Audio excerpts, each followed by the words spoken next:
আসসালামু আলাইকুম প্রিয় দর্শক, শুরুতেই আপনাদের একটা পতাকা দেখাই। পতাকাটা দেখুন। প্রথম দর্শনে হয়তো আপনার কাছে মনে হতে পারে এটা একটা ভারতের পতাকা, কিন্তু ভারতের পতাকা না। একটু খেয়াল করলেই দেখবেন এই পতাকাটাকে ভারতের পতাকার মধ্যে তিনটা ভাগ করা হয়েছে, তিনটা রঙে। উপরে একটা গেরুয়া রং, নিচেরটাও গেরুয়া রং, মাঝে হলুদ রং, এবং হলুদ রঙের মাঝখানে ভারতের পতাকার মতো, ভারতের পতাকা যেরকম অশোক স্তম্ভ অথবা অশোক চক্রটা আছে, সেরকম একটা অশোক চক্রর মতো আছে। তার মাঝখানে আবার একটা ত্রিশূলের মতো আছে। এটা ভারতের পতাকা নয়। এটা তাহলে কোন দেশের পতাকা? এটা একটা কাল্পনিক দেশের পতাকা, অথবা একটা স্বপ্নের দেশের পতাকা। কার স্বপ্ন? কিছু অতি উর্বর মস্তিষ্কের অথবা কিছু বিকৃত মস্তিষ্কের মানুষের মাথার মধ্যে এই কাল্পনিক দেশটা অবস্থান করছে, এবং তারা দেশটার নাম দিয়েছে হিন্দু দেশ।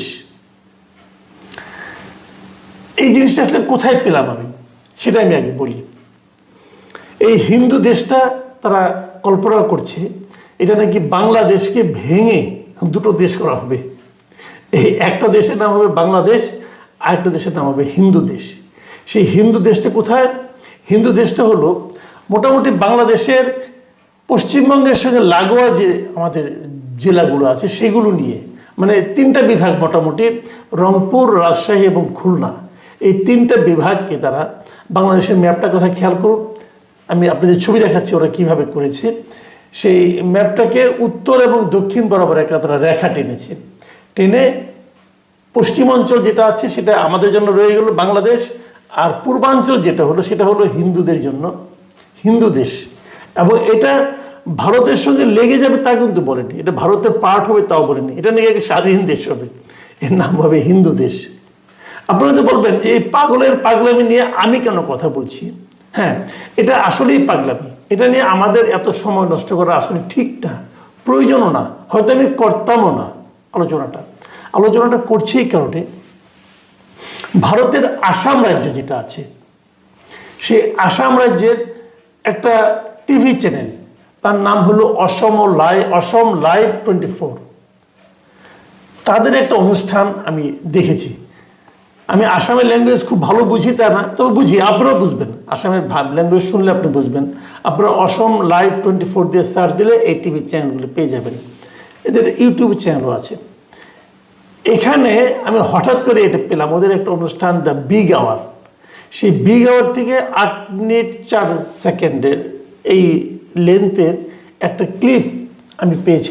সেখানে এই চ্যানেলের যিনি chief managing editor mister Ritusmin Sharma, তিনি এই গল্পটা বলেছেন, এবং তিনি জানিয়েছেন যে বাংলাদেশ দুভাগ হয়ে যাবে, এক খণ্ডের নাম হবে হিন্দু দেশ, আরেক খণ্ডের নাম হবে বাংলাদেশ।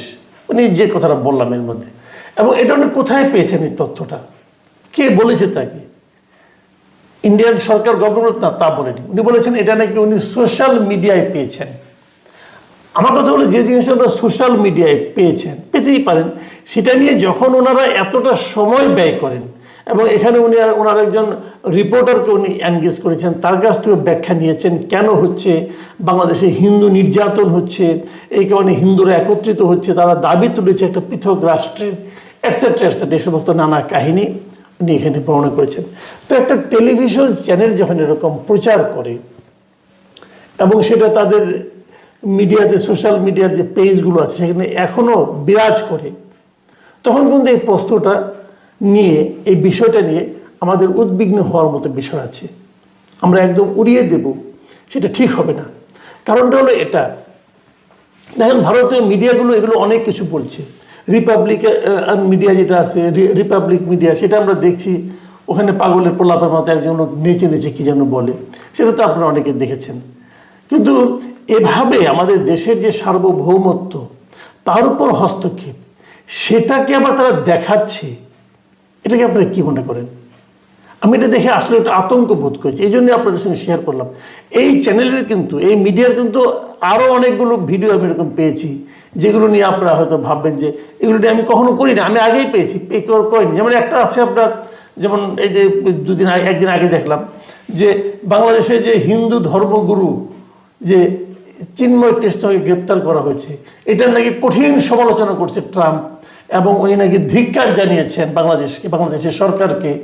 এবং ওইটা বলতে যে তারা বলছে বাংলাদেশে হিন্দুরা এখন মোটেই নিরাপদ না, কারণ কিছুদিন পূর্বে বাংলাদেশের সন্ত্রাসবাদী জসিমউদ্দিন রহমানকে নাকি বাংলাদেশকে মুক্তি দেওয়া হয়েছিল, এই জন্য বাংলাদেশের অবস্থা হিন্দুদের খুবই খারাপ, এই জন্য ট্রাম্প ভয়ানক রাগান্বিত। আবার আরেকটা ভিডিও আছে, সেই ভিডিওটা আপনার দেখাচ্ছি, আপনারা দেখলে বুঝবেন, ওটা ওদের ল্যাঙ্গুয়েজে আপনি পড়ার চেষ্টা করলে বুঝবেন। ওই যে বয়ের মধ্যে যে একটা কাটার মতো আছে, ওটাকে আপনি যদি বৈষম্য রয় হিসেবে পড়েন তাহলে মোটামুটি বুঝে যাবেন যে বাংলাদেশে ঢাকা শহরে নাকি ভয়ঙ্কর অবস্থা, এখানে বাংলাদেশে নাকি এখন কট্টর ইসলামপন্থী শাসন চলছে, এই পরিস্থিতি নিয়ন্ত্রণ করতে সরকার ব্যর্থ হচ্ছে, বাংলাদেশে নাকি হিন্দুদের ভয়াবহ অবস্থা, হিন্দুদের বেঁচে থাকাই কঠিন হয়ে পড়েছে এখানে। আর সবচেয়ে হাস্যকর যে কথাটা বলা হয়েছে যে ঢাকা শহর ভরে গেছে হিন্দুর মৃতদেহে। কোথায় কেউ দেখেছেন আপনারা? ঢাকা শহর নাকি হিন্দুর মৃতদেহে ভরে গেছে। এবং তারপর আবার বলছে তারা কেবল ইসকন মন্দিরেই নয়, বাংলাদেশের প্রতিটা হিন্দু মন্দিরের উপর নাকি আক্রমণ হচ্ছে।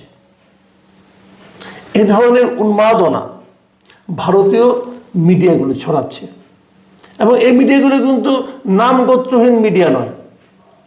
আপনারা এই যে টিভির নামটা আপনারা দেখালাম এখানে, যে অসম লাইভ 24, এটা একটা বড় প্রতিষ্ঠান, গুয়াহাটিতে এদের অফিস, আসামের যেটা ক্যাপিটাল সিটি, সেই গুয়াহাটিতে এদের অফিস, তারা করে যাচ্ছে দিনের পর দিন।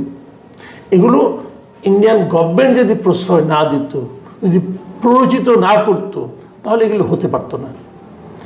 ইন্ডিয়ান গভর্নমেন্ট ইন্ডিয়ায় বসে থেকে আমাদের এখানে অনেক রকম অসাম্য, অনেক রকম সংখ্যালঘুর উপর নির্যাতন এগুলো দেখে, কিন্তু নিজের দেশে তারা যে বাংলাদেশের বিরুদ্ধে এই ধরনের একটা প্রচারণা চালাচ্ছে, বাংলাদেশের সার্বভৌমত্বের উপর হস্তক্ষেপ করতেছে, বাংলাদেশকে দুভাগে ভাগ করে ফেলতেছে, ঢাকা শহর মৃতদেহ ভরে গেছে বলে প্রচার করছে, তারা তো আসাম তো আমাদের সীমান্ত সংলগ্ন, তারা তো আমাদের প্রতিবেশী। তো এখানে যদি এই ধরনের ক্ষোভ তারা ছড়ায়, সাম্প্রদায়িক দাঙ্গা ঘটার মতো ঘটনা তারা যদি প্রচার করে, সেটা আমাদের জন্য নিরাপদ? আমরা কি এটা দেখে চুপ করে থাকবো? তো আমরা কি করব? আমরা কি প্রতিবাদ করব না? প্রতিবাদগুলো করা উচিত। আমাদের সরকার কি করছে আমি জানি না, কিন্তু করা উচিত। তারা হয়তো বলবে আসাম টিভি দেখি না, দেখবেন না কেন? আপনাদের লোক নেই, দেখান।